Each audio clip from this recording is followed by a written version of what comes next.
Batting with 2 down. We apologize for technical difficulties here. LYBL in the bottom of the first inning. As I was saying just before, our sound issues. We're good now.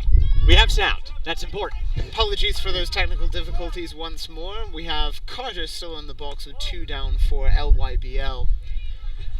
The London Youth Baseball League, to use the full name, as we've only dropped that in once or twice during this game if you are tuning in. Really, really handsome looking uniforms with navy blue with white letters and red piping, and then red and white piping around the sides, including down either side of the button on the front of the jersey. Really, really nice looking uniforms paired with white baseball trousers and red high socks and belt for Carter here. Fouled back. And LYBL using the silver logo, which is great. So for those of you who are just getting the audio for the very first time, apologies for the technical difficulties. We are broadcasting Game 5 out of 6 of the MLB Cup London, the first ever MLB Cup held in the United Kingdom, here at Playball Park in West London in Stratford, in the shadow of London Stadium, where the big boys will be playing this weekend as the New York Yankees take on the Boston Red Sox in a 2-game series. Both teams have to get through each have to get through a double header on Wednesday before flying over, which is a really interesting scheduling quirk by Major League Baseball. But then they will play on Saturday and Sunday, have 2 days off back in the U.S., and resume their schedules before the All-Star game. We've just had a really beautiful spot of sunlight. It's been a nice day overall, but this is about the most beautiful weather at this moment. And as Chris said, we're in the shadow of London Stadium. The light comes out, really lights up the field, and truly emphasizes the fact that there is this enormous stadium right next to us, and we have an absolutely beautiful Little League park in front of us. Ground ball to second base. That will do it once and for all, as the side is retired. Finally. 2 runs across for LYBL in the inning. They take a 2-0 lead through 1. We are going to take a quick break here on the network as we fix our sound issues. We'll be back in a moment.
Welcome back. 1 inning of play in the books. LYBL holding a 2-0 lead over London Sport, who will come to the plate. Gabriel, who's going to be batting for London Sport? We have the 6, 7, and 8 hitters for London Sport. Sebastian, the pitcher, Luca Cheshire, the third baseman, and Christian, the center fielder. Now, you might have heard from the microphone a little bit that we are picking up some wind. It is windy here in East London, as we're getting a little bit of it almost feels like a little bit of a Thames breeze. Let's call it that.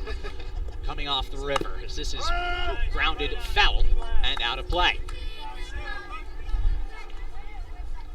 All in all, though, considering this is a one-day tournament with no possibility for delay, we absolutely could not complain about the great temperature, light breezes, nothing too strong. No, it is really a perfect day for baseball. Spots of sun, but otherwise overcast, so it's not too hot.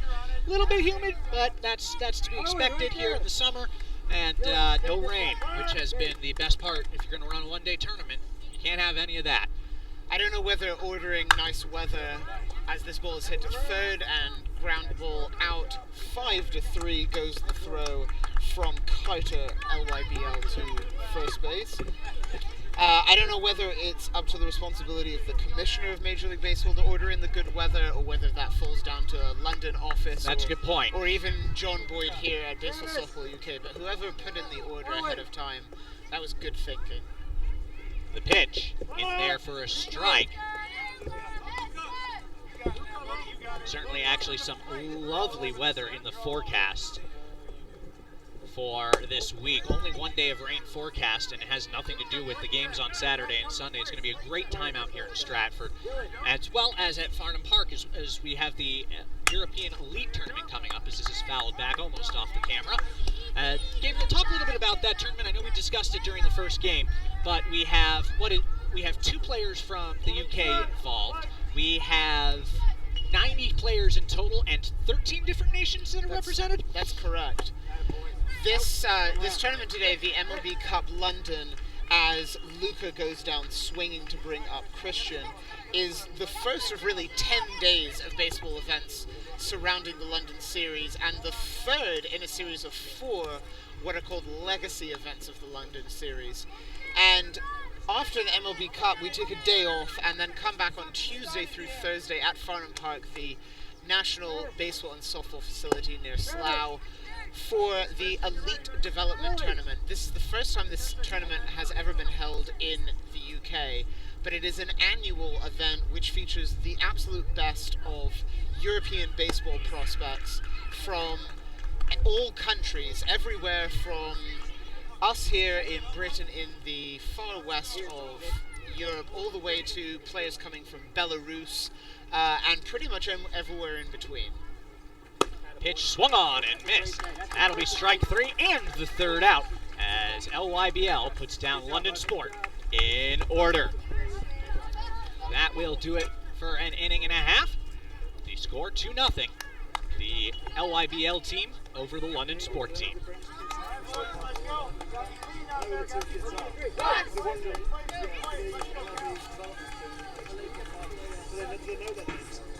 They've been trying to think of them, and that sounds like they got a bit brain dead.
Join us on the 29th of June at Farnham Park at 5 p.m. for our London Series watch party. For Game 1 of the London Series, if you missed out on tickets or didn't want to spend the money, come on down, enjoy. We will have, it's free to attend. We will have concessions open at home plate, bar, and kitchen. And your absolute last chance to win tickets to Sunday's London Series game with the Red Sox playing the Yankees here in London. Yes, that's right, a pair of tickets will be up for grabs during the first game. So if you want your last chance to get tickets, now is the time.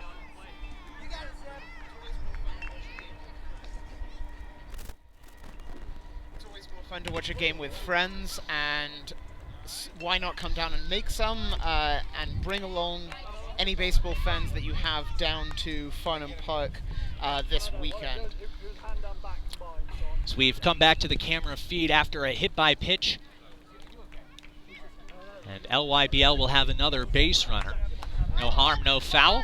Maybe a little bruise to brag about to his mates later on. As LYBL again has a base runner. And that is Eloy at first base with Carson, the new batter. Carson, another left-handed hitter. Batting 8th in the order. Carson takes a strike. So you can hear the wind picking up just a hair. Returning for a second inning of work is Sebastian from London Sports. Settled down after a little bit of a rough start, walked the leadoff guy on 6 pitches, and then gave up a triple over the head of the right fielder. But then after that, 3 ground ball outs sandwiched around a walk. This is low and outside for a ball.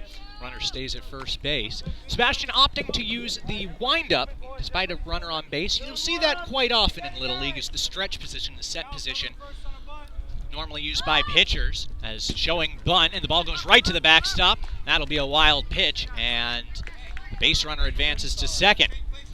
But you'll see a lot of windups as the first fundamental of pitching, with the set position coming later on. Normally around the age 13, 14 is when that starts getting taught. It's more of an advanced technique. Obviously, you see it at the major league level quite a bit. That becomes the default with runners on base. As another base runner for LYBL on a walk. And now there's 2 on. And we're bringing up Owen, yet another left-handed hitter in this stacked LYBL lineup. But first we're going to get a visit to the mound as London Sport coaching staff tries to calm down their pitcher. Actually, we may end up having a pitching change. Now, Little League works on a pitch limit. There are several different pitch limits that we just have in the Little League area. That's not what's happening here. It appears it's just it looks like a defensive sub at third base potentially. Yeah, I will check on that and see where I knew. But a little shuffle. This obviously not a pitching change. It's now 2 on. Lefty versus lefty, which favors the pitcher in this matchup as the first pitch is pumped in right down the heart of the plate for a strike. Good pitch there to establish the zone.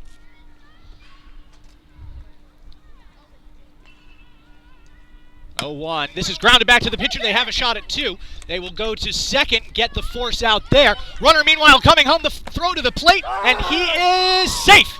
Meanwhile, the runner from first advances up to second, and LYBL extend their lead to 3-0. Yet another bang-bang play.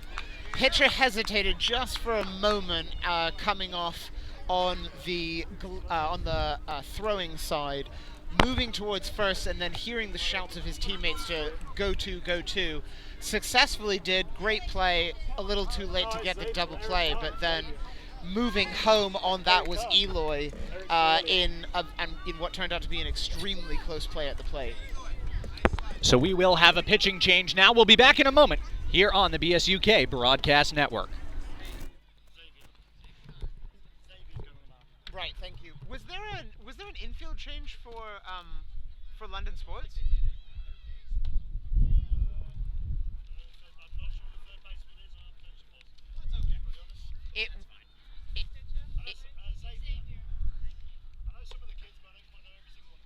So he's moved over from shortstop, right? Okay, I suspect, Chris, it was just them deciding that. Is Sebastian 43 now the shortstop? Okay. Okay. Yeah, well done. No, well done. And Eric is Eric's son, is he not? Is it an Eric Gustafsson Jr. situation? No. Okay.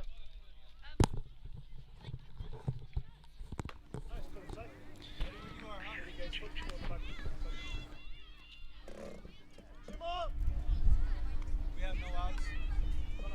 One. No outs.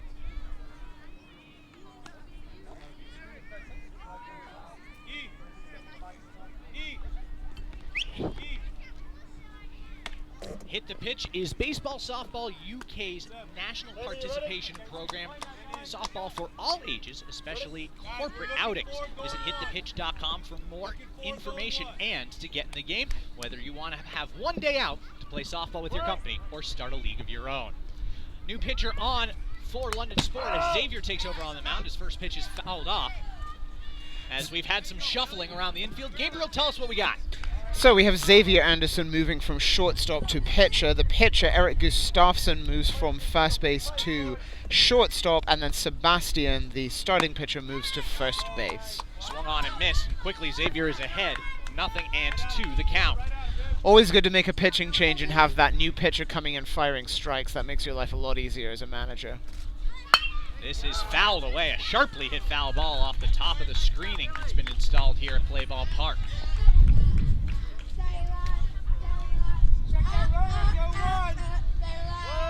So we're number 10 in the order with Billy for LYBL. This is a high pitch, and it's again fouled off sharply.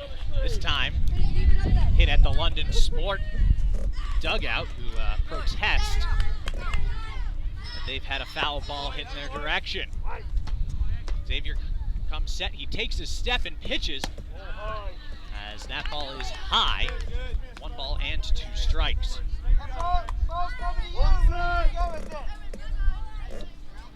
Xavier sets again. Now does his mini windup. This is inside. And called a ball. Not a swing. Actually, it will be considered a foul ball as it hit off the handle of the bat just barely. So count remains 1 ball and 2 strikes. Coming set again, and the pitch. Hauled third strike. Beautiful breaking ball over the outside corner. And that's what we were talking about with fundamentals. You can't execute a breaking ball better than that. And Xavier checks in at 12 years old. For a 12-year-old, that is as sharp a 1-2 breaking ball as you can hope to get. This is popped up just towards shallow right field. In comes right fielder, diving catch, and he's got it. As tagging at third and coming home, another run for LYBL, but a beautiful play by the right fielder. Now 4-0 LYBL.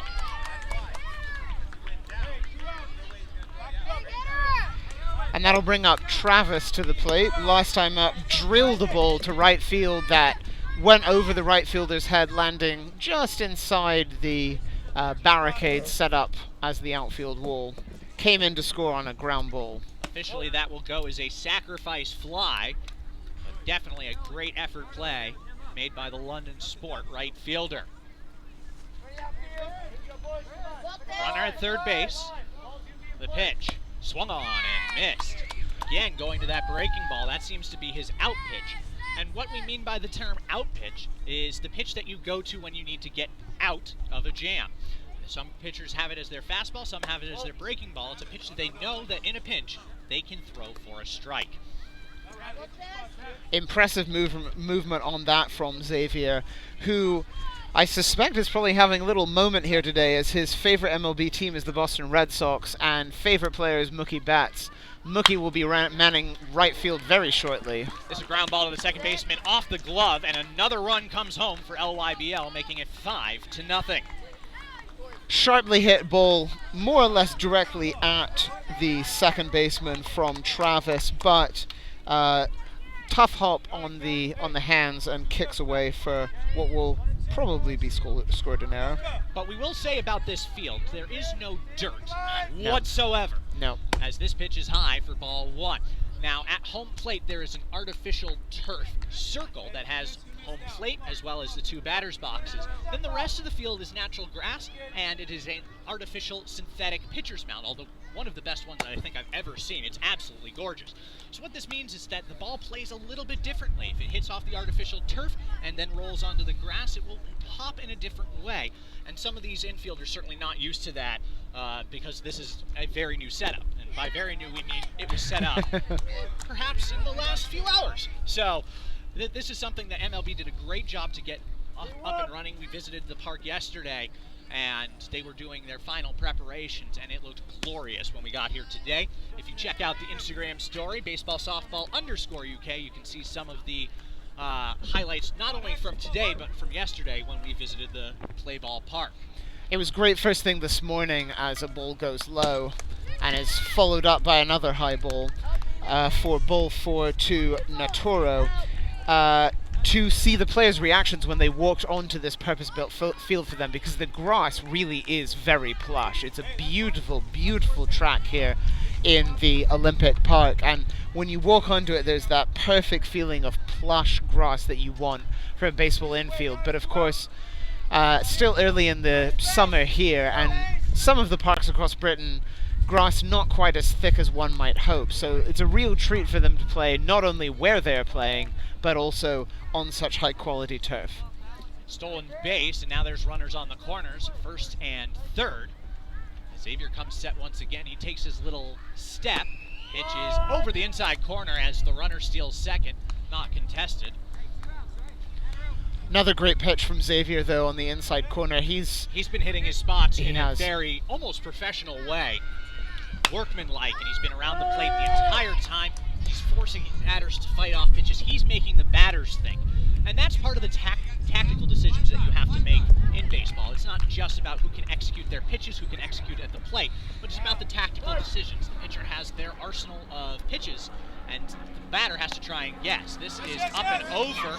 Play at the plate coming, and safe, as LYBL will add on another run on the wild pitch. It's now 6-0 LYBL, and we're starting to see shades of the British Little League qualifier, or shall I say the UK Little League qualifier that LYBL took home just a couple of weeks ago.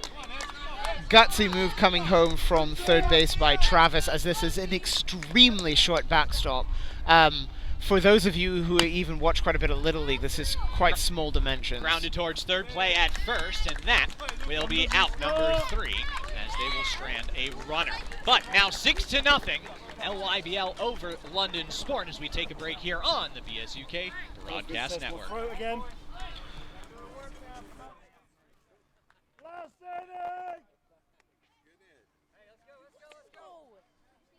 Hit the ball hard. You had 2 strikes. Relax.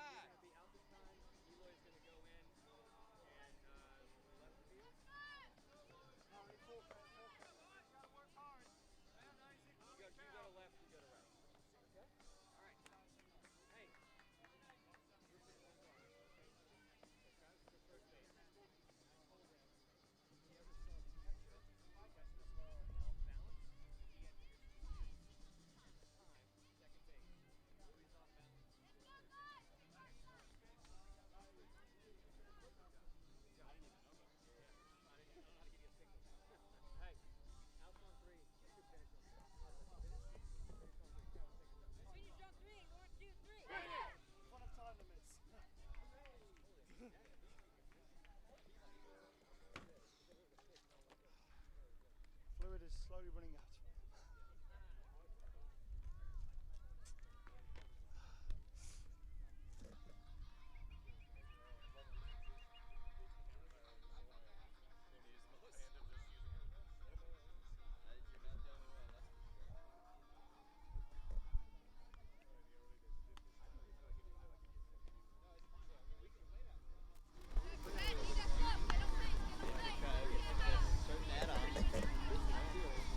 Join us as we commemorate the first ever recorded game of baseball in 1749 at Walton-on-Thames Cricket Club.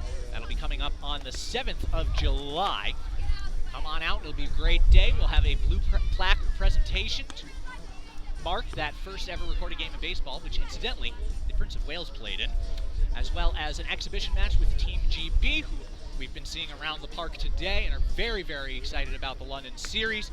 We'll have BSUK t-shirts available for purchase. They say baseball is coming home, and they are excellent. Come on out. It'll be a great time for the family. Entry fees are very, very low.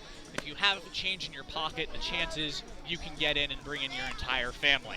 So come join us, Walton-on-Thames Cricket Club. For more information, WOTA, that is WOTTA.co.uk, and click Baseball's Coming Home.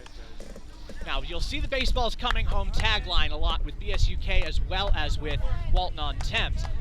Baseball is, in fact, coming home. It is a sport that was started in the United Kingdom. Abner Doubleday did not invent the sport of baseball. He had a really good PR team. So, the sport was started off of rounders as the first pitch is in low, but a good fastball for ball one as we are in the top of the third. 6-0 LYBL over London Sport.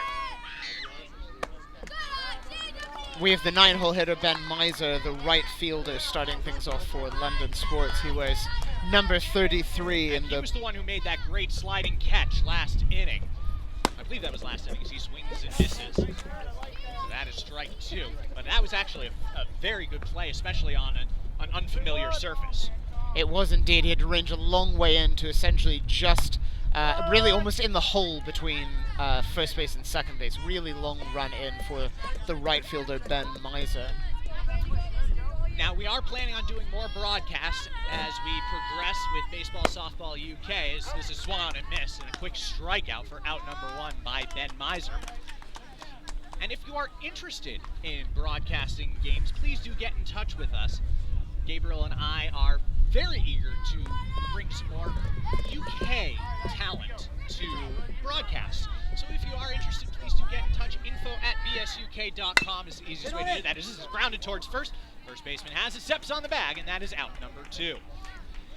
And we did talk a lot about fundamentals, and I keep bringing this up for a reason. That was a beautiful fundamental play at first base. He went down, he blocked the ball with his glove, he made sure that he could get to the bag, his second baseman backed him up. That is precise baseball played by LYBL as the first pitch is high. That's Carson at first base for LYBL. He's now been responsible for 3 of the 8 outs recorded. Pretty standard for a first baseman, as they do get a lot of work over there. Not called the hot corner, however. That is third base. Reason being that the bat comes out off of the bat, so the ball comes off the bat, excuse me as I get my tongue twisted, so quickly towards third base that the reaction time has to be much higher. When you see third basemen, normally they are very good athletes. We look at Adrian Beltre, for example, Hall of Fame third baseman, as Louis will walk here, and that will bring up Cal. So the hot corner is third base, as we call it. Shortstop is shortstop. Second base is second base. First base is first base. You got all that? We got nicknames, but not for everything. Well, in but fact, for everything. you have missed out one of the nicknames. Second base, of course, is the Keystone Sack. Yes. The base itself, not the player, though. Well, we can of course go with the Keystone Sacker is normally first Sacker, Keystone Sacker, hot corner. We love a nickname here as baseball commentators. Absolutely. Anything when and if you don't think that's a major part of the sport, let me introduce you to Babe Ruth. George Herman Ruth, no one's ever heard of. Babe Ruth, he played for the Red Sox and Yankees. Might have hit a few home runs too, from what I hear. Yeah, let us know if you've heard of Babe. As another strikeout, LYBL again with a 1-2-3 inning. It remains 6-0. We'll be back in a moment here on the BSUK Broadcast Network. As actually, that's the end of the game. As that's the end of the inning. Final score 6-0 LYBL. As we've hit the time limit here. Something a little bit interesting to get used to as broadcasters, having a baseball time limit, as we have the handshake line. Something we've seen after every single game here at the MLB Cup London. A great show of sportsmanship once again. And we're going to take a little bit of a break here. We're going to run through some of our display ads on the feed as we get ready for the final game of the MLB Cup London. But we can tell you one thing before we sign off, and that is LYBL will be the victors of the MLB Cup London with a 3-0 record. There's no one who can beat them. 2-1 for London Sport as they finish the day. And our next game up will be the All-Star team against the London Mets. So that's it for this game. Final score 6-0 LYBL over London Sport as we take a break. Between games, you may see some sliding in the process. In fact, there you go. Nice little belly flop there. Not great baseball form, but excellent belly flop form. So we'll give him partial credit on that. But we will take a break here, run through some ads. We will be back in just about 5 minutes here on the BSUK Broadcast Network.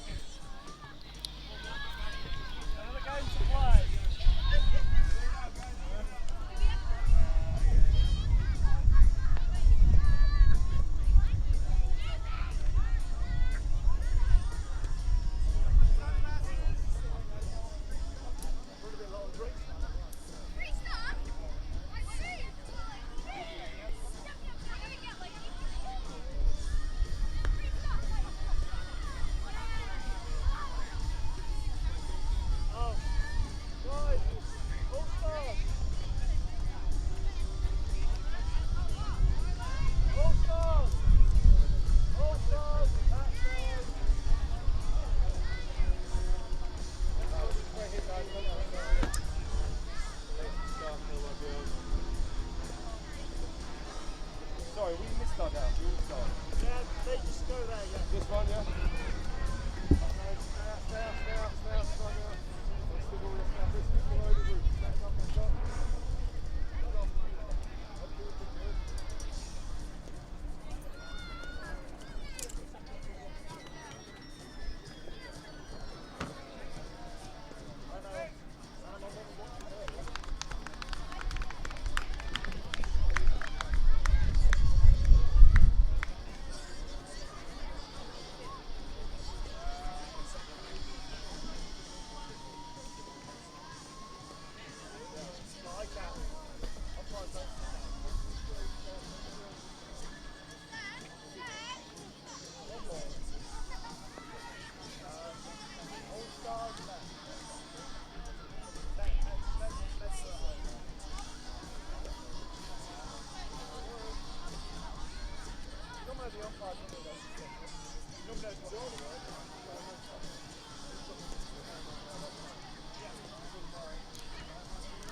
as what are the familiar strains of See what happens. some Johnny Yeah, Cash go on, Roy.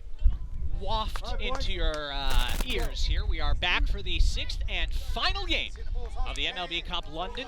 The Cup clinched last game by LYBL, a 6-0 win over London Sport to improve to 3-0 on the day. That clinches them the MLB Cup London, the first ever MLB Cup London, first ever MLB Cup hosted in the United Kingdom. Of course, we are hopeful to get it back again next year for the London Series. We are underway here as the London Mets face the All-Star team, as this is foul tipped into the catcher's mitt, and we are underway for the final game of MLB Cup London 2019. Bit more overcast since we last were broadcasting some 10 minutes ago. Some weather's moved in. You can hear the wind as this is popped out towards second. Gets by the second baseman, and that will be an infield hit as he never made contact with it. He rushed in to try and catch it, but it died a little bit, and that may have been affected by the wind. So the wind is blowing in. Looked like that ball stalled in the air and kind of dropped down. We've been seeing some of those weird bounces throughout the game on all sides for all four teams. First pitch is up and away. Gabriel, back joining me on the broadcast, has the lineups for both teams. Final game of the day here, and we have All-Stars batting first. That's Greg Clark, who has reached first base. Now at the bat is Arnau Rai, as he fouls a pitch off. Following him, number 3 in the order, which is going to go a little longer than 9, as we've seen a few times today, is Ben Prangley at third base. Then cleanup hitter is number 9, Sam Yates, followed by Kimmy Hope, the pitcher, Leon Gutovsky, the shortstop, Jeremy Wiseman in center field, Esther Ziakona in left field, and then a pair of extra players, Rory Van Gundy and Ruben Trundle. Finishing with number 11 in the lineup, not a number you hear very often, Leighton Reeve, the catcher.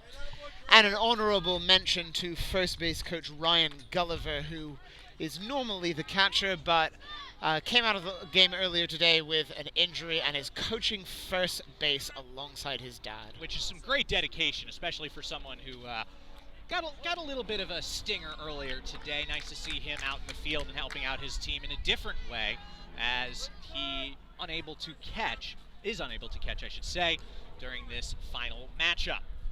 Following this game, we will have the closing ceremonies here. LYBL will be awarded the MLB Cup London, as this is a walk, and now a base runner on, or 2 base runners on, shall I say? And that'll bring up as the All-Star jersey at second base is the exact same color as the Mets. We have a mixture of colors in the All-Star dugout, but there are several of them that are either navy or black, making a bit of a challenge. But then we have the maroon of Guildford.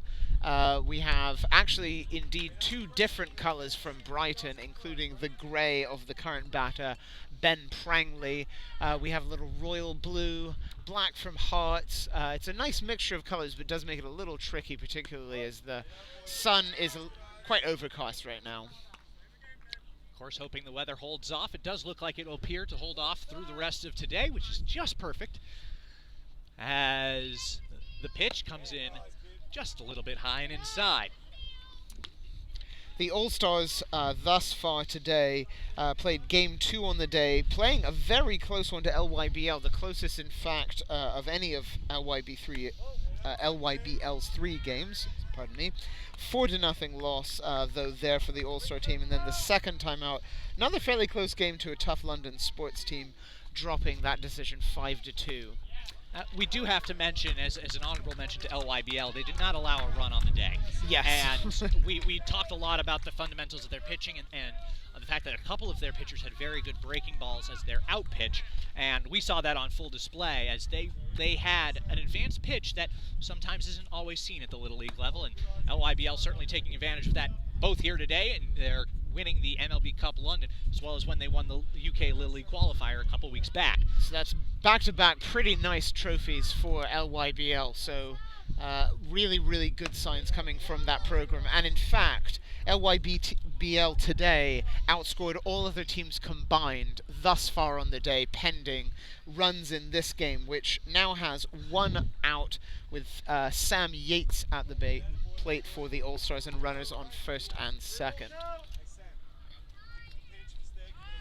Sam wearing a Great Britain baseball jersey, and it's been great to see a few GB youth players here along playing. with members of the senior team who have come out to support as well, which they had no obligation to be here today. They came out to watch the future of the sport and the future potential GB players, which I think really speaks to how much they care about the development of players in the country as we have another walk to load the bases.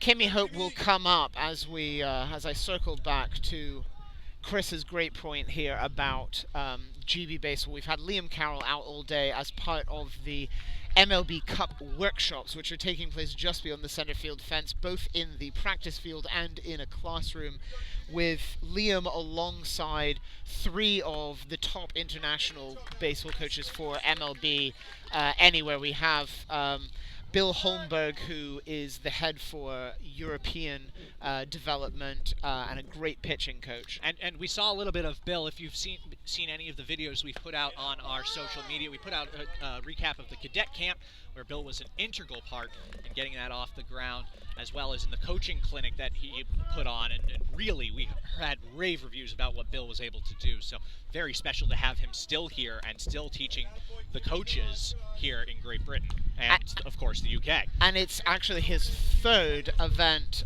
in the last month, including the coach development program, including today's MLB Cup workshops, and then more again on this. We spoke about this a little bit earlier, the Elite Development Tournament, which starts on Tuesday. Bill will be leading that once more, but today he's joined, as mentioned, by Liam, also by Chad Gravenorse from MLB South Africa, and then also by Marty Brunner, who participated in the MLB cadet camp. And so we're really fortunate here, a ways off of the actual major league games, from having major league quality instruction and assistance. And if there's any doubt that MLB isn't taking this seriously, which there shouldn't be to start with, because we're in this beautiful facility that they put together out of nothing. The fact that they're sending this top-tier talent to teach British coaches and UK coaches really highlights the fact that they want this to work and work for a very long time. And I personally, living in the US, I haven't seen this level of commitment to a first-time venue ever. No. It is really spectacular, and we have to thank MLB for including Baseball Softball UK, really all of us from a personal level as well as a professional level, in these MLB London Series Legacy events as we have a strikeout to end the inning. We're actually going to keep things here during this half inning. We're going to talk a little bit more as we have the break, just to kind of discuss a few things. What's coming up? We've discussed the Elite Tournament. We've discussed a little bit about the Play Ball Park. But Gabriel, why don't you talk a little bit about what the Play Ball Park is after the London Cup, the MLB Cup London, as we proceed into the week, because this is not a one-day park. In fact, there's going to be some very cool things here. Come out, whether or not you have tickets to the Play Ball Park. It's going to be a hub of activity across the whole week. There is in fact already a batting cage, a beautiful one, which Chris mentioned in the broadcast of one of our earlier games. Come and have a try at it. There'll be volunteers here to help you if you've never swung a bat before. If you're an absolute expert, come along anyways and have a go. When else are you going to take batting practice in the shadow of a Major League ballpark, which also has been host to Olympics and the Premiership? Great opportunity there. What a resume for the stadium itself there, really, by the way, right? It really is incredible. And these baseball facilities do not let it down. This Little League park is as nice as any park as we can see. And I have to say, we are itching to get in and see what they've done inside the stadium, because they've done such a good job with MLB, the Play Ball Park, that we've only seen the press photos from the inside. And the seating map does not do it justice, No. because the seating map looked like it might have some wide foul territory. Might be a little bit weird. Some of the seats might be a little weird.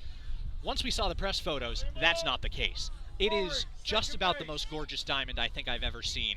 They've done an excellent job. Work's still ongoing inside the stadium, but between the beautiful architecture of the stadium and that field, if you're coming out, and even if you're not, if you're watching the game on one of the various ways that you can watch the game, it's going to be something special. And you hear that refrain a little bit in baseball.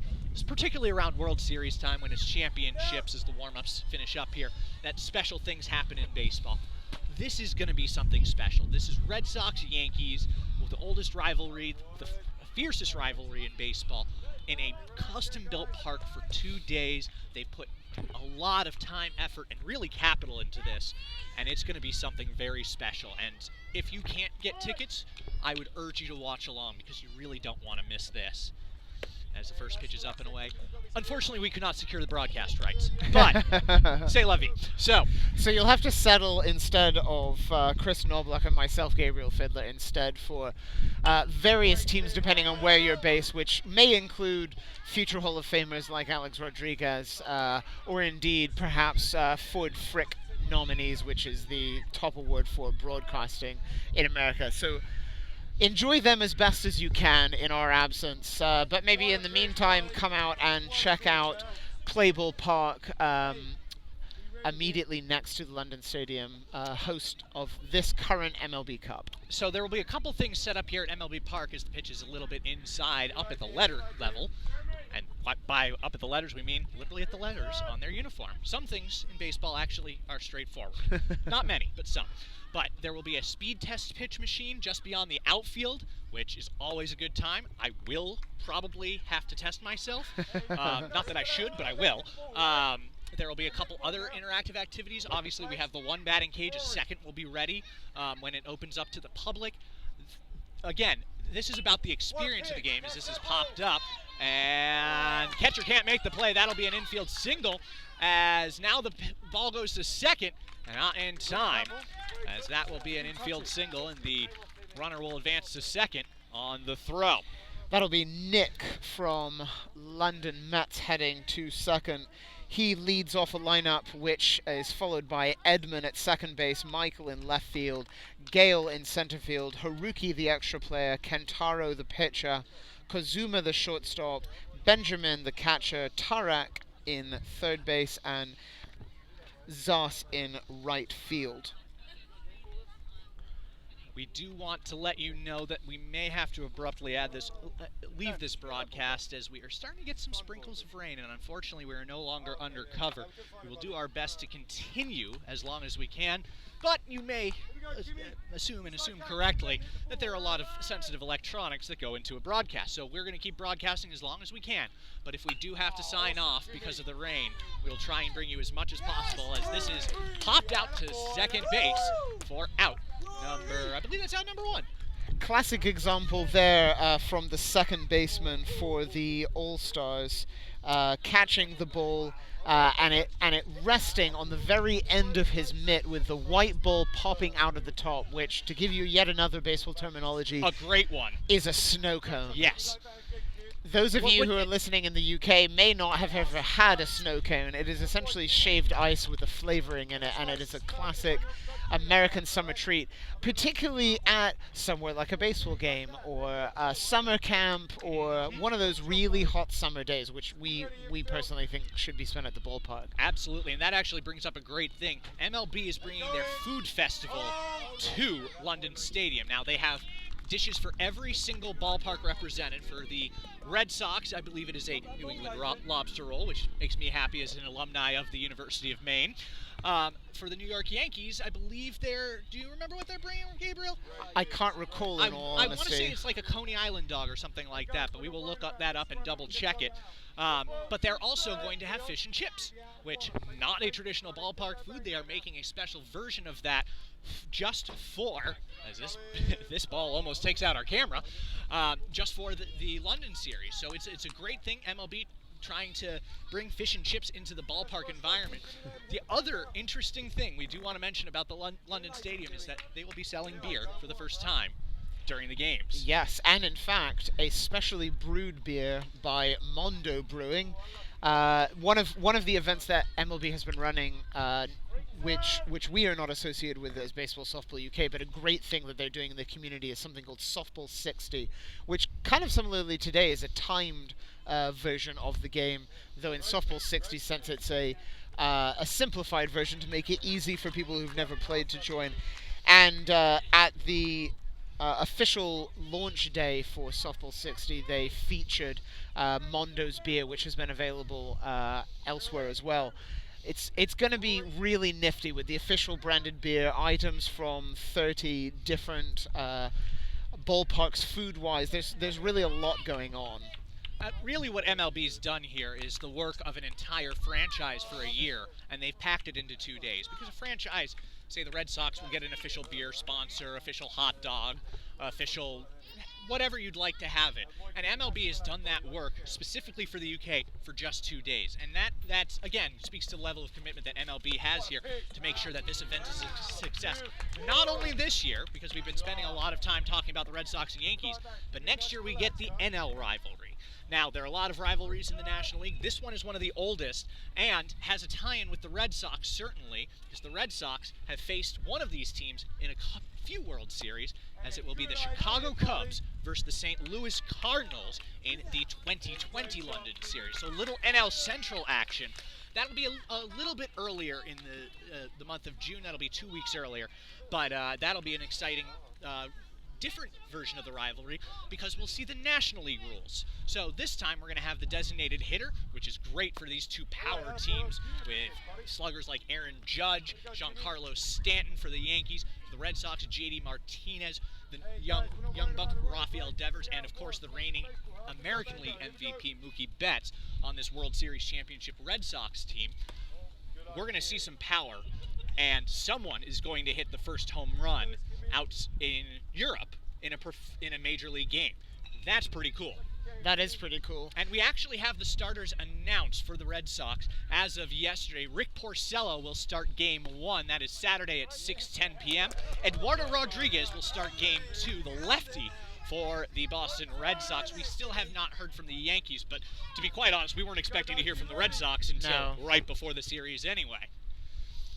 Rick Porcello actually is an interesting pitcher to pitch. While he's the number 3 guy in the Red Sox rotation, he is a former Cy Young Award winner. He is a very, very good pitcher, and that'll be the top right-handed talent from the Red Sox that they're going to offer because he is the top right-handed starting pitchers. This is grounded back to the pitcher, play to first base, and they get the out to retire the side. So the All-Stars get out of a jam as we'll stay on the air. We're going to stay on the air for the rest of this broadcast. We have limited broadcast time left, and we just love to continue talking about baseball. That's what we get to do.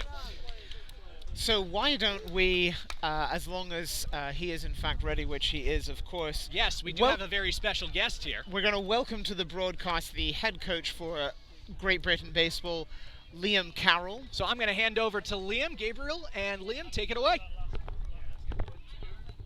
Liam, welcome. Thank you for joining us. Thank you so much for having me, Gabriel. It's been quite a fun day thus far with MLB Cup workshops, which has taken a lot of your attention behind the outfield wall. And here we're in the 6th of 6 Little League games. And the atmosphere here today has just been fantastic, hasn't it? It's been amazing, and I think this is the day that we hoped would kickstart London Series, and I think everyone is ecstatic with how things have got off to. And certainly, from my perspective, one of the most fun days I've had in British baseball history.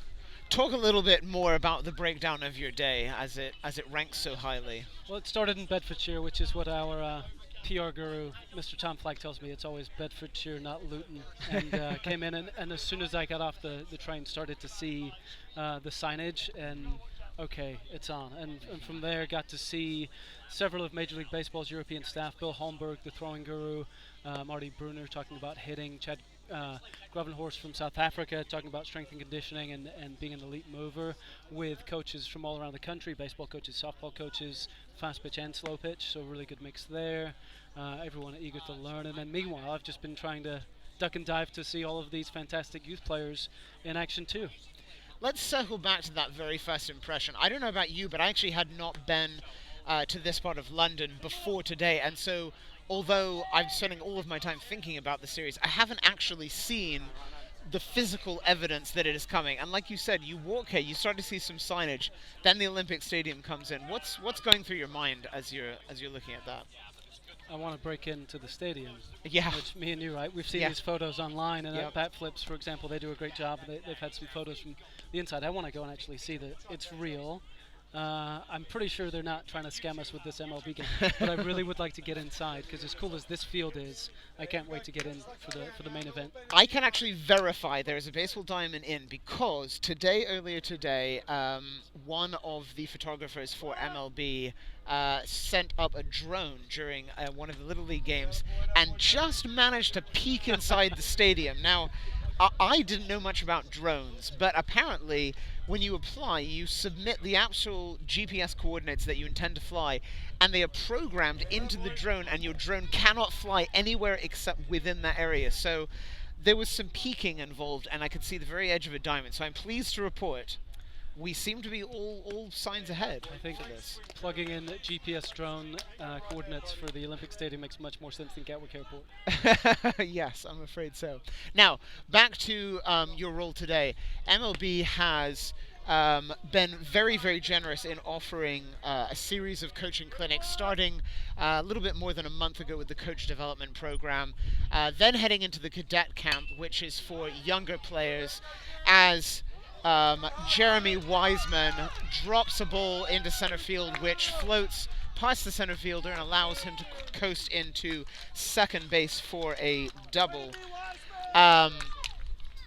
They have been very generous to offer all these coaching clinics, the coach development program, the cadet camp, today's MLB Cup workshops, and then this week's elite program. Talk about that relationship and how important that has been.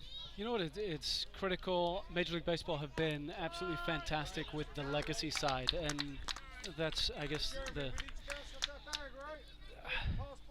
the good karma, perhaps, but this stadium was built for legacy, but because of the decisions that were made, it didn't offer us any sort of legacy, and that's the travesty of 2012, but here we are in the shadow of the Olympic Stadium, and the things that MLB are doing and continue to do, and look very keen to not just coming back with Cubs cars, but come back with all of these programs between now and then. It's just such an exciting time and so critical for everyone involved in British baseball and softball to leverage the opportunity, and as far as the elite development tournament, fired up for that opportunity to have two of our own players involved next week at Farnham Park.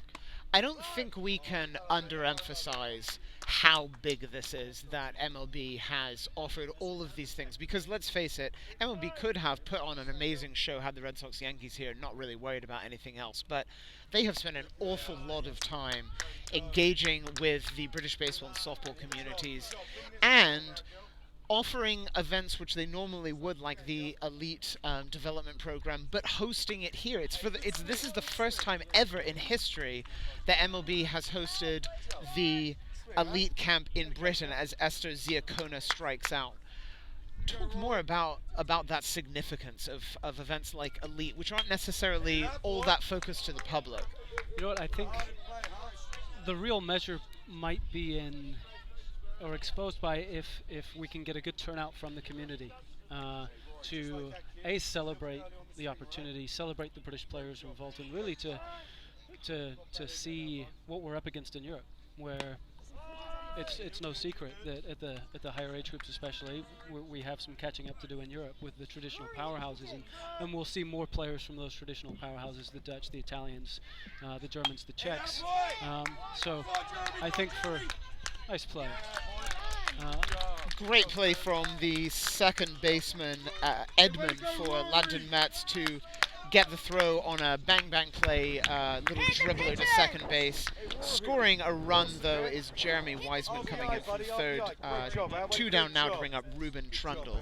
Back to you. So for the British baseball community to see these elite players from across the continent, to see where we stack up, and hopefully combined with all of the opportunities that the legacy will bring and the great programming all around the country, at clubs up and down the country, maybe it can become a regular feature to have it here, and if not, we can have more players in it, which would be fantastic from my perspective.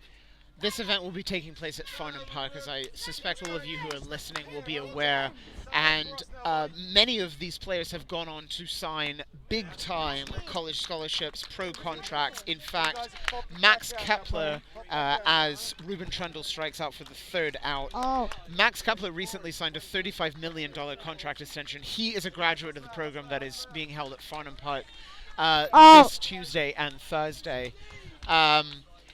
this is a very, very important program to have, and to have it at the National Stadium is so crucial. It will feature, as Coach Carroll has pointed out, two British players. They are Aidan Pearce and Ollie Thompson. Talk a little bit more about the work that they've put in to get to this level.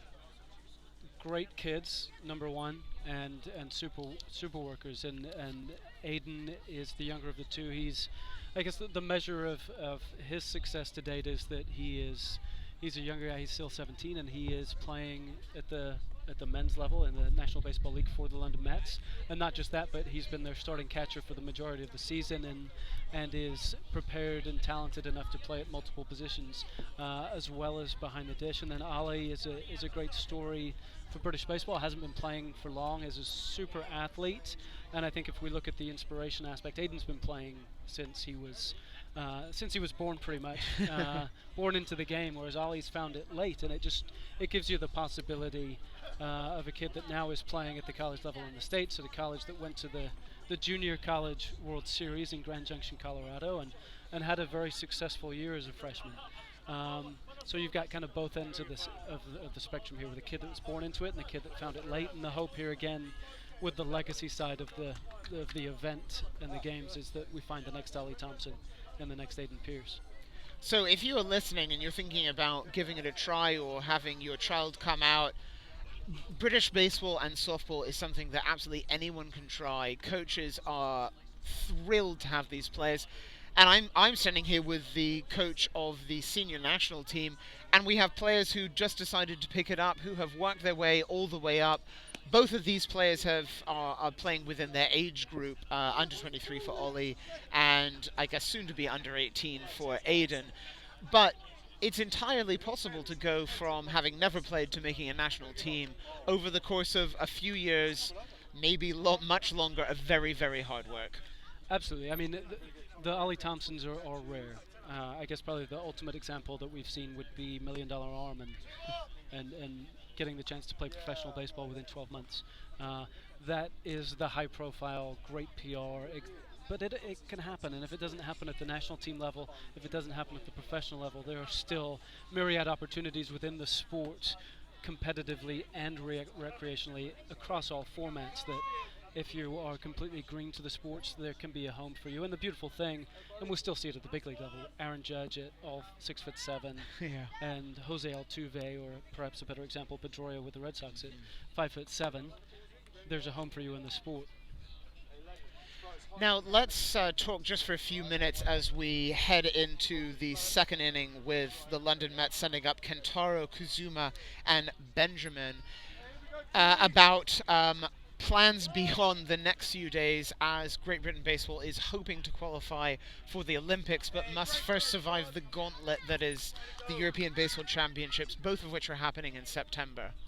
Huge year, and just starting with how busy it will be before then, we're really excited to send away under 12, under 15, under 18, and under 23 teams this summer, all with coaches, some new faces. Great to see Eric Anderson with our under 12s. He's been out here coaching today. Jonathan Crammond, GB player, London Met player with the under 15s, beginning to cut his national team coaching teeth. Will Linton returning with the under 18s. Will being a GB alum himself, and a new U23 coach in Drew Spencer. So it's great to have all these fantastic people and coaches involved in the program. As far as September, like you say, it's a big month. We have the European Championship in Germany. Tough group, traditional powers like the Dutch, Germans, Czechs, and then the challenge is to finish top 5 at the European Championship. If we finish top 5, we will jump on a plane down to Italy, where we will compete along with South Africa for the chance to go to the Tokyo Olympics. So it's a big month. We're assembling a great team, fired up about the guys that will be stepping on the field, and we'll give it our best go. So for those of you keeping track, September seems like a good month to take baseball-related vacations, as the European Championship will take place in Bonn and Solingen in Germany. Will feature the top teams in Europe in a 10-day long tournament in which Britain, as long as it finishes in the top 5, will have a chance to then move on to Olympic qualification. It's going to be a busy and stressful and hopefully incredibly rewarding month for Coach Carroll and his players. We can't wait. Now, in the meantime, any other thoughts that you have on today as we circle back to the action with 2 down on ground ball outs and Benjamin at the plate? It's been a great day, hasn't it? It really has, and I mean, my accent's messed up. Everybody that's listening thinking where this guy's from, but my first home really wasn't very far away from Stratford at all. I'm a proper Cockney, born within the sound of Bow Bells. Grew up in Stoke Newington. Couldn't have even imagined growing up that this would be here, and just so thrilled for these kids out on the field now, some of whom have already made their debut with Great Britain Baseball, to have the opportunity that they're having. It's been great to see people walk past that didn't know this was happening and stop, and the tremendous synergy that London Series has with our own mission, which is to inspire, develop, and perform. This event is ticking that inspire box for us. We don't have to do any work. Major League Baseball are taking it for us, and we're just so thankful for the opportunity. And it has been great to see GB hats of both the players and also you and Tom Flack, who is the media coordinator for Great Britain, dotted around as well as Major League Baseball execs joining in as well, and people just stopping to chat with them. This is the kind of atmosphere that makes baseball great. This just relaxed, accessible atmosphere. Absolutely, it is. There are so many niches and crooks and crannies of British baseball and softball. That's no secret. But when we get together, we realize how much we like each other, and we have tremendous conversations about past, present, and most importantly, future. And I hope that this event, combined with the opportunity we'll get again next year, will provide the catalyst for us to invent a brighter future for the kids that are playing here today and the kids that will watch the games and want to give it a go. I can't think of a better way of summing it up than that. It's really, really great to have you on the air and offering your thoughts. It's going to be a really exciting week. I'll be seeing more of you at the Elite Development Program at Farnham Park. Please come out and cheer on our 2 GB players. Cheer on the GB coaches, of which Coach Carroll will be joined by Coach Linton. Correct. At least. And you know what? Pick a new player. Cheer them on. One day, you never know, it could be the first born and developed Brit in the major leagues there, and there's a very high likelihood you'll be looking at future, at least professional players at this week. So come out to Farnham Park. All the details are on BaseballSoftballUK.com. Check out our socials as well, and come cheer those on and enjoy the rest of the London Series Legacy events. Thanks, Gabriel. Thanks very much. Appreciate it. Before you head off, Liam, I have to catch you with this question. What is your London Series prediction? That I will have a great time. That is a very answer. Diplomatic answer, and we will take it. Thanks so much to Liam Carroll, and great interview, as always, by Gabriel Fiddler. You'll notice a lot more interviews coming to Baseball Softball UK's social media coming up as we go through the Elite tournaments and all of the other MLB Legacy events coming up. Now, we do have something interesting of note as we have a new pitcher. Michael is on the mound, and you will notice that Michael has some gorgeous locks of hair. He is actually growing his hair out to donate them to a cancer charity, which is wonderful of him, apparently on his own initiative, so we have to give him a little tip of the cap, as it were, as the baseball term goes, to Michael, who is doing that, and perhaps has been misidentified earlier on this broadcast, but no longer, as we have received some clarification from the coaching staff of the London Mets. So, if you're listening along and you're a young baseball player in the UK or maybe somewhere else, this today is proof that no matter how old you are, whether you're 10 years old or 70 years old, you can make a huge difference, and you can do something really memorable. You can play beside an Olympic stadium in a tournament sponsored by Major League Baseball, and a lot more importantly, you can do work for someone who needs help a lot more than the average person does by doing something great like growing your hair out. What a fun way of giving back. I do have to add this disclaimer. I don't believe either of the people talking to you have the capability nor the fabulous locks to pull that off. So, while we applaud Michael for doing that on his own, unfortunately that is not an activity that we are able to participate in due to our, well, shall we say, thinning hair on both ends. As we continue here in the MLB Cup London, we're wrapping up the 6th and final game. Then we'll bring you the closing ceremonies. Gabriel, we're going to talk a little bit as this game progresses, and these kids are having fun really out in a game that, with the Cup already decided, they're playing for the love of the game. And that's something important that comes up a lot in baseball, certainly a lot in baseball movies. If you've ever seen anything come out of Hollywood, The Natural comes to mind, a great baseball movie, Field of Dreams, which, while we're bringing these movies up and they are on the older side, it is a big part of the baseball culture, certainly in the U.S. And some parts will translate, some parts won't. But they're a good way to learn the game and really the emotional impact of the game and how it's been interwoven with the U.S. For example, the fact that baseball continued playing during the Second World War and actually was played in the UK during the Second World War, not just by American GIs, but by their British counterparts as they had time, especially at RAF bases where they had the space for it.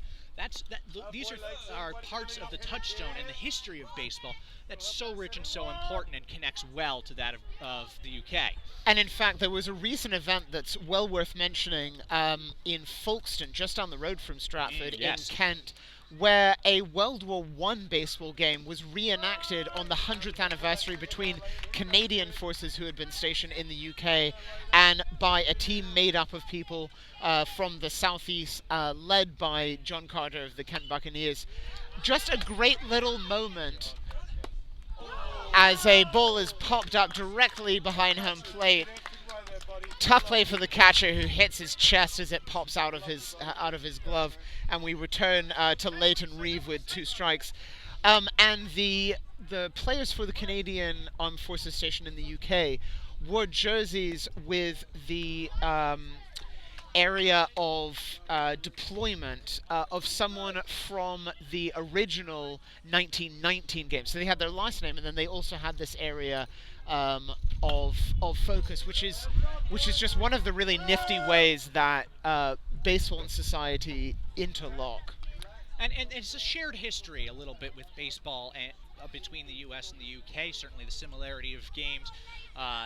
Whenever I worked at a very international summer camp, and every time it came up to someone who hadn't heard of baseball before, the comparison was rounders. Now, I have not watched a lot of rounders. I have watched a decent amount of cricket, and there are similarities certainly in the cricket world, but particularly with the leisurely pace. Now, that's something that's a little bit controversial in baseball right now, how to speed up the game, particularly with some of the teams that are notorious for being slow. But there's also a counterpoint that some of these rules to speed up the game may change the game to a degree that no one's comfortable with. And it's something that Commissioner Manfred and his team, and in partnership with some of the independent leagues in the United States, they're looking at. But there isn't a straightforward solution solely based on the fact that there's so many different opinions and people feel so strongly about the game. Some people really love the long pace of the game, the lack of a clock. Some people like the new pitch clocks that have been introduced, and the runner on second base in extra innings, which is a brand new rule, certainly one of the more technical rules of minor league baseball, and something that may end up in the majors. So there are ongoing discussions as the game evolves and grows, and it's very clear that MLB wants London to be a part of that growth and evolution. I would not be shocked if one day there was a British Baseball League, whether it was an independent or a short season A or something of that ilk, where major league teams sent talent, or they picked talent from. That would not surprise me, as this is a single up to center, run coming around to score, and they will. As the All-Star team will get a run. That's their second of the game.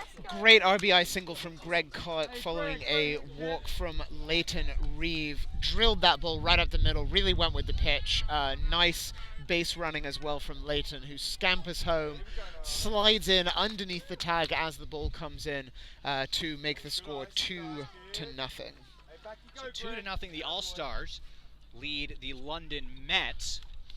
All-Stars have managed just 2 runs in their earlier games. They were shut out by LYBL, the MLB Cup London champion, as this is a single out to left field. Eats up the left fielder a little bit, but he recovers nicely. That will be a single. So runners on first and second now for the All-Stars. So the All-Stars have doubled their scoring total in this game, as they've scored a pair of runs, the same number they scored against the London sports team. Meanwhile, the All-Stars, or excuse me, the London Mets looking for their first run of the tournament. This is a ball in what we would call the dirt. It's actually the artificial area, and both runners advance. We will call that a wild pitch. Puts 2 runners on scoring position for Ben Prangley from Brighton. He's the third hole hitter playing third base today. Now, Gabriel, what do you mean by scoring position? That's a common baseball term. As the run on a wild pitch, the run comes to the plate, and they are safe. And that will make it 3-0 All-Stars. Just going quickly back to that point, Gabriel, as we did see the runners advance, runner on third, a 1-run score. What do you mean by scoring position? Great question there, Chris, and indeed some of you have probably been wondering about many of the terms. Please do comment with anything you'd like us to explain. Scoring position is defined as second or third base because on a safe hit, usually a single, but it could be a double, triple, or a home run, both of those runners are in position to come home to score, whereas a runner on first base has trouble scoring on any base hit. A runner on second may indeed do that, as Ben Prangley singles to right field to bring home Arnau Rai, who was in scoring position. And that was a perfect case in point. It's almost like we scripted this, except you can't script baseball. So scoring position basically is the position where a runner is where they can come home on a single. That is the very brief definition of it. So that's second base and third base because a single will only move a runner on first base to second, or if they're very fast, to third. A single should score any runner on third base, certainly. On second base, if you have a fast runner, they should be able to score. Also, when you see runners in scoring position, that's when some of the tactics of baseball come into play, whether that's a sacrifice fly, a sacrifice bunt, where the batter gives themselves up to move the runner over. And an interesting quirk of baseball scoring is a sacrifice does not impact your batting average. It's considered a team play, and it will not impact your batting average. It literally goes in the book as a sacrifice, and that's what you have on your record, which I find very interesting because it's a reward for a selfless team move. And in a game that is very statistically based, particularly who has what statistics, that is a very team-oriented rule, and there are a couple other rules like that in Major League Baseball, as we've had another wild pitch and the runners advance to third. We have Sam Yates batting and drawing the walk, looking over as his name is mentioned, as we are only about 2 meters behind home plate, to the point where we're not quite close enough to reach out and tap the ump, nor do I think Blake Taylor umpiring behind home plate would be very happy if we did, but it is very close confines, and I think it would be fairly safe to say that for those players who have not played internationally, which to be fair is many of the players on the pitch, hearing their name on a live broadcast while they're batting is quite an experience for them. As we just had a foul ball over our head. Once again, we would love to thank everyone who's tuned into this broadcast. This was something that we put together just very briefly over the past couple of days, and we're thrilled that it worked out. And again, the MLB team was really integral in getting this set up for us. So we want to give them a big thank you, especially Marty from their IT department here at London Stadium, who literally ran the internet cord so we could do this. So a big thank you to MLB. They've been so supportive of our broadcasting efforts and really all of our efforts when it comes to the London series, making sure that we were very involved from start to finish and had all the opportunities that we could handle, and even then some, really, for us to be a part of the London series. And really, when we say this is a once-in-a-lifetime opportunity for us personally and professionally, we are not kidding. And yes, of course, there's a London series next year, but this is something special for myself. I'm from Boston originally, so to see the team I grew up with come over is very, very cool. And to actually get to work in the process to fulfill really a professional goal of mine is very, very cool, as we've had a walk here and now runners on every base for the All-Stars. Which brings up Leon Gotovsky as Kimmy Hope walks down to first base. So still yet an out to be recorded in the inning, as the All-Stars have taken a 4-0 lead, perhaps exercising some of the frustrations from earlier games in which they came up just a little bit short. We're talking, Chris is mentioning a little bit of his personal background. I think Yeah, many of you... Gabriel, actually, that's a great point. And I do want to introduce this really quickly because you have a very, very interesting baseball background, and experience in areas of baseball that I was very unfamiliar with. And I've worked for a professional club in the U.S., but Gabriel has had a really interesting baseball experiences that I would say are second to none. And Gabriel, if you can discuss that, not only your involvement with certain national teams, but perhaps some of the other things that you've done, that'd be great. That's a very, very kind introduction, Chris. And what I had actually been thinking immediately before that was that we are broadcasting in the shadow, as we've said before, of Olympic Stadium as Liam Carroll walks to bring in a run and bring up Jeremy Wiseman to the plate. That this is a nice little full circle for me because I began my broadcasting career at Lee University in Cleveland, Tennessee, which at the time was one of the top NAIA baseball programs and indeed has remained a very strong Division II NCAA team. And just for those listening who may not be aware of the division system in U.S. sports, Division I is the top tier. That's the University of Miami, some of those big names that you've heard of, including where I went, the University of Maine is Division I. Then there's also Division II, which is a tier down in Division III. However, you will see players from all of those divisions in the majors. This is a ground ball single out to left field. Another run comes home for the All-Stars, and they've now taken a 6-0 commanding lead.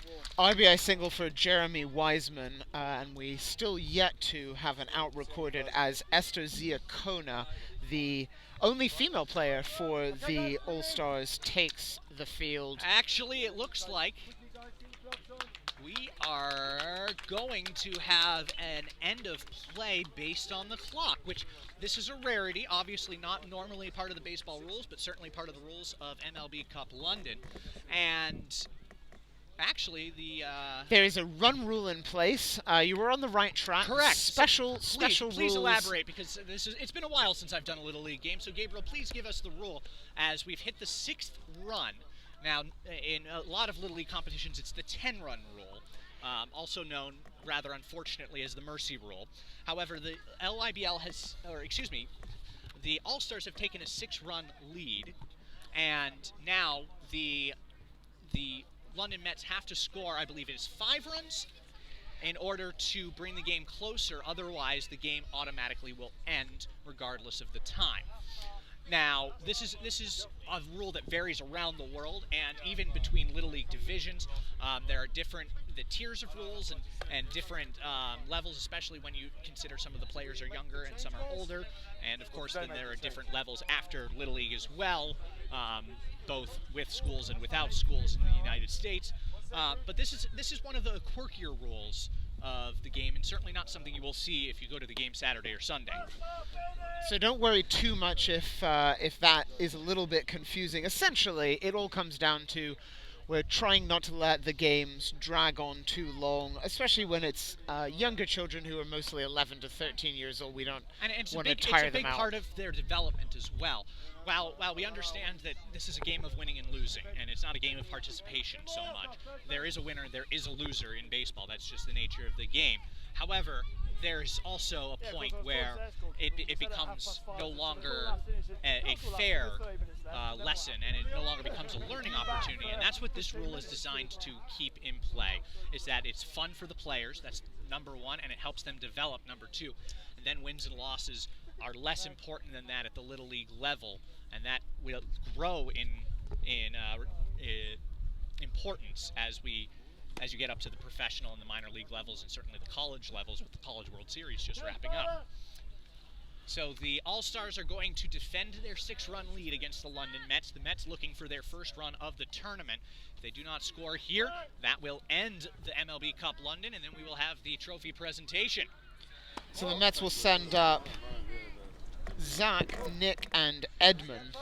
And to finish my anecdote from before the rules explanation, it's a nice little moment for me because the Lee University Flames play in a stadium that was funded by the 1996 Olympics in Atlanta, the closest city nearby. Thus, I started my career in Olympic field, and I am now continuing it on the air for the first time, actually, in quite some time at Olympic Stadium. So quite nice a fun little round, Yeah. some circularity there, which is nice. And I understand that I may have a few former players and indeed a coach tuning in from Lee University. So it truly is great to have baseball unite people around the world. And for those of you who are grandparents, parents, friends, let us know where you're tuning in from. It's been really fun to see all the places where people are listening from. This is fouled off. That was actually, you heard in the background one of the coaches remarking that was a great pitch. It indeed was. It was right on the inside at the ankles, and there was nothing the batter could do with it. That's something you see at more advanced levels, to move batters away from the plate to give the pitcher more room. And it works out there as he throws the curveball, the breaking ball. A weak grounder to first. First baseman takes it himself, and that is an out. The new pitcher is wearing the GB jersey, and that is Sam Yates, who has come in from right field to pitch, getting a ground ball out for the first out, following on from the excellent pitching performance of Kimmy Hope, who walked 2 batters in 2 innings, but was nothing but a ground ball machine the rest of the time. First pitch is up a little, and you start to see that a little bit as well. Some pitchers missing up. That's the sign of a little bit of tiredness, as we would say, as this is fouled off out of play. That's what happens even at the major league level. When arms start to get tired, the ball stays up, and that's actually something where you will see a lot of home runs hit if pitchers leave that ball up, because it's easier for a batter to elevate it out of a park. Today, however, at least not going to happen with this wind. That is for sure. Wind has kicked up in the last hour, coming in from probably left center field to home, and thus depressing any any fly balls which are likely to go out of the park. Which we would call this a pitcher's park. Yeah, it's a pitcher's park. Opportunity. If the wind were blowing out from home plate towards the outfield, that would make it more of a hitter's park. We don't know if the Olympic Stadium, if London Stadium is going to play as a pitcher's park or a hitter's park. However, the fences are not 400 feet. So that would tend to indicate that it's going to be a hitter's park, and there are going to be a lot of home runs. I believe it's 330 down each line and 380 to center field. Just for comparison, center field at Yankee Stadium is 405. Interestingly, a lot of thought was put into, do we want to make this a pitcher's park? Do we want to make this more hitter friendly? Do we want to make it quirky like Fenway Park? And essentially the idea was, we don't want to create a park that is too different from what major leaguers are used to being. Nice strikeout there from Ben Yates. Sorry to cut you off, Gabriel, as he got elevated and got the strikeout, and the London Mets are down to their final out. And because with highly trained athletes, the last thing you want to do is put them in a situation which makes them feel uncomfortable or unable to play at their normal level. But at the same time, one of the things that makes baseball really unique, and maybe you're a grandparent who knows nothing about baseball, the thing maybe that most obviously is more different about baseball than any other sport is, every single park is different. There's a diamond called the infield, and beyond that, it might look very, very different. And this is really fun because it means that you get incredible quirks in stadiums. So, for example, I'll elaborate on that. Fenway Park has what's called the Green Monster, a 38.5-foot wall, green wall, in left field. You have to hit a ball over it for a home run. A lot of balls hit off the wall, and the way that you play them really depends on the way it ricochets. Now, that gives an advantage, as we have a walk here, London Mets staying alive with a base runner. Now, that really depends on, it gives an advantage to the Red Sox because their left fielder is used to the wall. Unless it's Manny Ramirez, of course, but that's a different story for a different day. The Yankees have the short porch, is what it's called, in right field. It is very shallow down the right field line, which gives an advantage to left-handed hitters, as they can just lift a ball and get it out for a home run. So every park has its quirks, whether it's the foul area in Oakland, which is huge. Toronto used to have the AstroTurf in the dome, and that played very, very quick, so you'd hit a ground ball and you might be able to get a double if it dribbles through the infield. So all these quirks are different, and London Stadium is going to have its own quirks as well. The real test will be in the first game. You can design a park any which way, but it really depends how it ends up playing, and the only way to test that is game experience. We have Michael standing in with a runner on first base, moved over to pitch in the third inning, and there are 2 outs now against him. One of the interesting things I read about the London Stadium is that the light towers are at a very different height for football or soccer for the Americans tuning in than they are for baseball. And the lights were lowered, and then because they would potentially be within the field of play, they wanted to test that the lights would not break, shatter, etc. And so baseballs were fired directly at these lights to ensure that they don't break. Which is the best job in the world, by the way. Obviously. Yeah. Yeah. Although no fire was involved, which potentially could take it up another level. As Edmund steals second base with Michael still batting. Actually, I believe it was a walk. He was taking off running. Indeed. Which is another very fundamentally sound choice as a base runner. On a full count, that's 3 balls and 2 strikes. You take off because you can't be tagged out if it's a walk, and if it's a strikeout, you might pick up the extra base. However, with 2 outs, it doesn't matter, because if it's a strikeout, the game is over, or the inning is over. So it gives you a little bit of a head start. And that brings up Gale for the London Mets. Lefty batter. Curveball just missed inside. That was a very good hook. Another word for a curveball, another word for a breaking ball, is it looped in right around the belt, but dropped just a little bit too low. That was a great fastball. The runner takes off for third. They will be safe as the tag not applied. But that run really doesn't mean much in the grand scheme, as once again the London Mets are down to their final strike.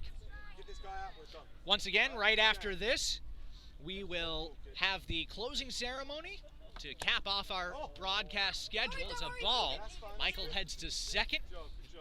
Now, in this case, it would probably be considered defensive indifference. The difference between that and a stolen base is that the defense allowed him to take the base. So it doesn't count as a steal, as there's a ball outside.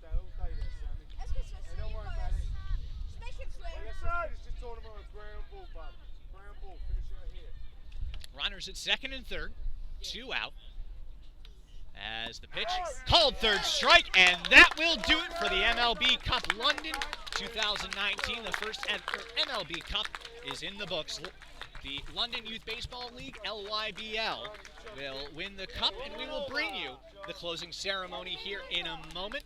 While I have you here, Gabriel, I know you have other duties to go off to. Thank you so much for joining me on the broadcast, and it's been a great talking about the game to our very international audience. It's been a pleasure to have you on, and I really think that events like this and what we have coming up this week is going to be very, very special, not only for us, but for those that we can bring it to. So make sure to look out for the work that Gabriel in particular is doing on the website and on social media, because that's a great way to be a part of the London series if perhaps you cannot make it to London. It's been a pleasure being here. It has been really fun talking about baseball and watching the future of British baseball on the field here today. I will look forward to joining you for many more broadcasts over the rest of the years, and indeed looking forward as I head out to the field to take photos of the opening ceremony. But stick around, we have, the closing ceremony. Stick around, we have the footage of the ceremony with some really nice awards to be given out as all of our teams gather around. So until next time, I'll leave you with Chris Knobloch. It's Gabriel Fiddler signing off. Thanks so much, Gabriel. Once again, that is the end of the MLB Cup London, the final score of the final game. The All-Stars taking that 6-0 over the London Mets. LYBL, the London Youth Baseball League, will take the MLB Cup London. Coming in second is the London Sports Baseball team. Coming in third, the All-Stars, and in fourth will be the London Mets. But a great day out at the ballpark. About 6 hours of baseball, another 2 hours of softball. Not much more you can ask for on a beautiful summer day. 2 days into the official start of summer, it has been an absolute joy to spend this time in really just overlooking London Stadium with all these very passionate kids who love the sport and love the game. So it's been absolutely fantastic. My name is Chris Knobloch. Thank you so much for joining us here on the BSUK Broadcast Network, live on Facebook and on YouTube. Thank you so much for joining us. Once again, a thanks to our partners, USA Baseball, Visit Central Florida, as well as Premier Schools, Premier Education, who we are partnering with on a very special project. Make sure to check out the BSUK website, BaseballSoftballUK.com. on Thursday for a very special announcement. That's all I'm going to say just to tease it. Also, our preferred equipment partner, Baseball Outlet, our preferred jersey partner, Aswani. And we do have some great events coming up. We have some great events outside of the London series as well. Make sure to check out our social media, BaseballSoftballUK on Facebook. Same thing on Twitter at BSUK. On YouTube, it's youtube.com/BaseballSoftballUK. And on Instagram, our brand new Instagram, BaseballSoftball_UK. Well, that's going to do it. Once again, LYBL has won the MLB Cup London. We're going to turn things over to Chris Rawlings, the head of development at Baseball Softball UK. He's going to MC this closing event. But that's it. The final score for the final time, LYBL, a 3-0 record. And they will take home the MLB Cup London, and we'll turn things over to field level. This is like Dave.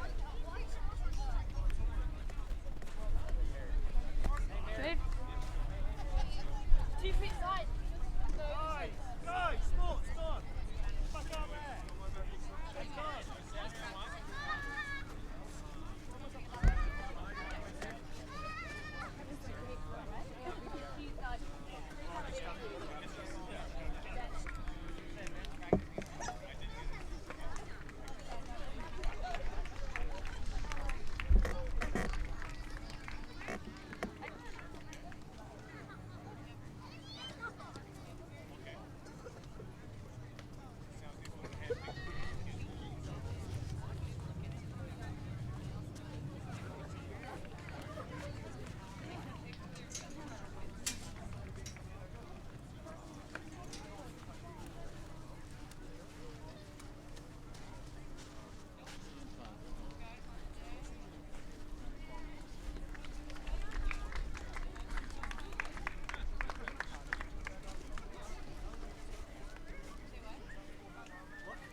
So, after a long, hard days of competition, congratulations to all 4 teams, to London Mets, London Sports, the All-Star team and London Youth Baseball League. Top day's play. Well done, everybody.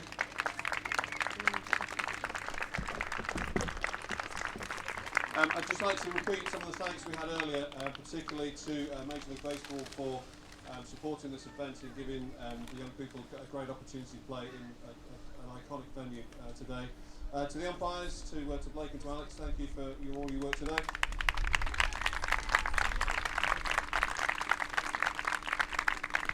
To the team managers, the coaches, parents for getting up early and driving everyone here, and to the volunteers as well.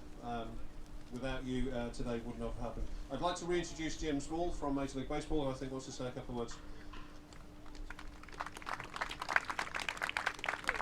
Did you guys have fun?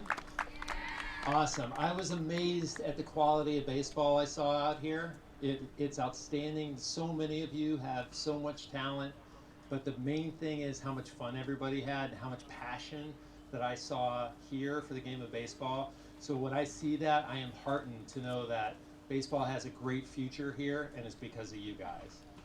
Also, congratulations. We have our first champions ever for the MLB Cup in the UK, the first time we've had a championship team. So congratulations to you guys. You joined teams from Japan, from Korea, from China, from Mexico, as having the distinction of being an MLB Cup champion. So great job.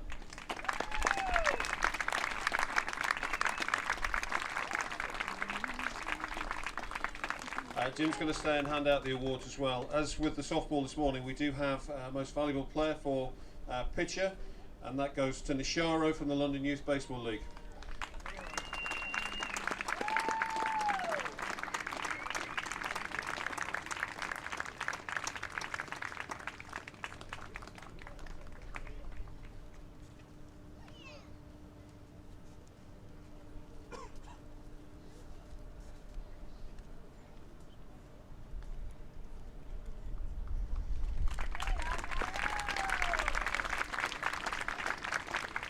And the most valuable player as a batter goes again to London Youth Baseball League, to Travis.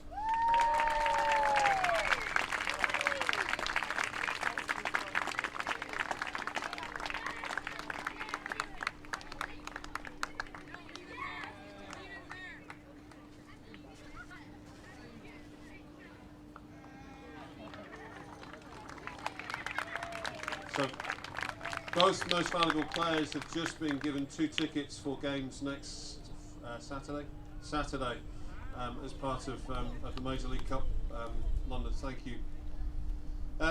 After a hard day's competition, one team were worthy winners, and if they'd like to step forward, London Youth Baseball League, winners of the inaugural MLB Cup London. Well played.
Once again, that is the MLB Cup presentation won by LYBL, London Youth Baseball League. And that will do it for today's broadcast. Thank you for watching, thank you for listening, and we'll see you next time. All 4 teams who are here today will be receiving workout day tickets for next Friday. It's an exclusive batting practice in the ground, watching both the Yankees and the Red Sox take practice next Friday. All 4 teams will receive tickets for that event. We do finally have T-shirts and caps for all 4 teams. We'd like to capture one last photo if that's possible.